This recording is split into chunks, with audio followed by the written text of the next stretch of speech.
Yes, hi everybody and welcome to yet another video. And it is the second video of today, but I couldn't go without making this particular video, my dear friends, because today, of course, marks the 87th anniversary of the publication of The Hobbit that was published September the 21st, 1937. And because this channel is from a huge part devoted to honoring those great works of art that we all love, such as the works of Professor Tolkien and others, and defending them and mercilessly criticizing those that are trying to leech on them, like the Rings of Power.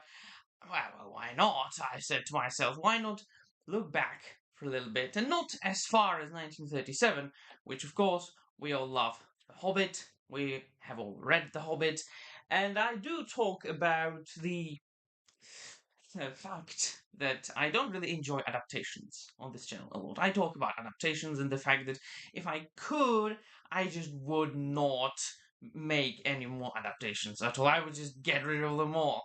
Now, famously, we know that The Hobbit has received many an adaptation over the years, such as the animated film, and of course, then quite infamously, the second trilogy made by Peter Jackson, Philippa Boy, and Fred Walsh that originally should have been done by Guillermo del Toro.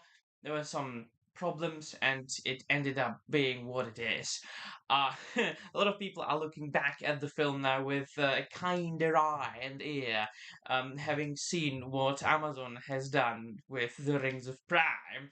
But there is one adaptation that I like and even loved, I dare say, and I've already made a video about that a couple of maybe years ago actually, because today, well, not really, 2 days ago actually, marked the third anniversary of the European Law Channel, and there was a time a year ago, I don't even remember, when I interviewed Chuck Dixon.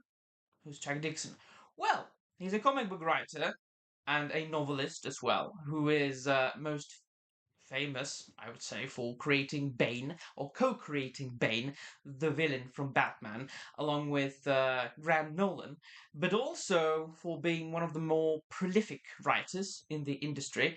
And he is also a man who adapted The Hobbit into a graphic novel format. Now, I'm sure many of you have read this, but if you haven't, I made a review about that at about the same time when I interviewed Chuck Dixon. I will post a link to the interview in the description down below. But I would like to go back to the graphic novel and re-review it for you. Now, I haven't read it since I made this video, but I have read it multiple times in my life. But what I do appreciate about this comic, and we have to take into consideration the fact that it is an adaptation, and with every adaptation, which is what is an adaptation? It is a transformation of a story from one medium to another medium, which means that certain changes need to be made, certain things need to be omitted, sometimes added.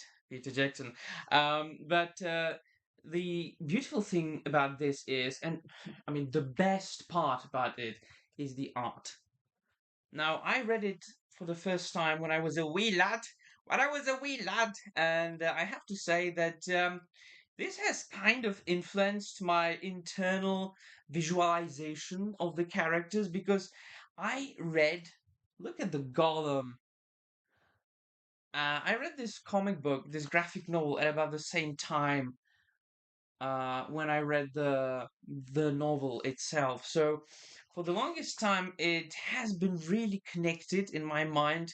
The visual representation of the Hobbit in my mind being connected with this very much. Um, and so the artwork is the best thing about this comic book, which was done by David Wenzel, and the writing is good at that. It doesn't, of course, add anything, but it doesn't change anything. The only thing that this comic book does is that it obviously omits things. This is a graphic novel. It's mostly about showing, less about telling, quite obviously. But, well, sometimes it tells more than other times. But yeah, if you want to adapt this into this, you need to omit some things. But one of the great things that I mentioned in my initial review is that it uses lines from the book. So Chuck Dixon really had a very interesting job. So I will post a link in the description down below. He talks about it himself, and I will not be better at explaining the job than the man who did it. But basically, what he did is that he chose the most significant and the most important parts and sentences and utterances and passages from the book. And then, of course, he put it into a graphic novel or a comic book script for the artist David Wenzel, and David Wenzel then masterfully, beautifully, perfectly illustrated it. And the result is something that I recommend you buy. I recommend you read. This paperback is readily available now. It used to be that there was a hardcover readily available. Not anymore, I'm afraid. On the second-hand market, I believe you can get it, but for the sole purpose of reading it, this is 100% worth it. And what's more, you can get it to your for your kids if you have kids, along with the book, because the book itself, The Hobbit itself, just as a novel, is a perfect read. This is a kid book. It was written as a kid book, so I mean, theoretically, there is no need for this, but I would say that this is a decent companion. Definitely, I have had good experiences, or I had good experiences, as a kid, reading these almost at the same time. And so I would say, because, it's going to be Christmas soon, so I would say that if you're looking for a Christmas gift for, some of the youngsters that you know in your family, or, some of the youngsters of your friends, or your own youngsters, get them this combo. They will appreciate it. I mean, it will make their literary taste better. And so, this adaptation, in my eyes, is the best Hobbit adaptation ever. It doesn't omit, I mean, it doesn't add anything, it doesn't change anything. It picks the best, or I mean, the most important parts of the Hobbit novel, and it just transforms them into a visual medium. Which, look at the spiders. Now, I think I've shown you enough for you to know and understand how good this graphic novel is.